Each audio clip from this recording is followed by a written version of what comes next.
Hello guys, kung gusto nyo pong magpa-convert ng inyong regular load, i-direct message nyo lang po ako sa aking Facebook account na KDMP.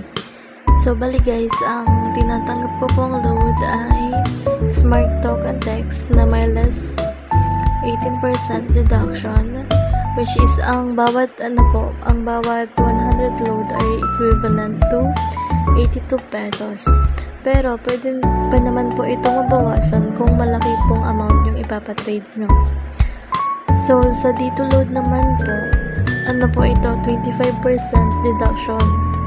So ang 100 load po ay equivalent sa 75 pesos. Bali guys, ang tinatanggap ko lang pong dito load ay yung nasa SIM na. Hindi po ako tumatanggap ng direct load na galing sa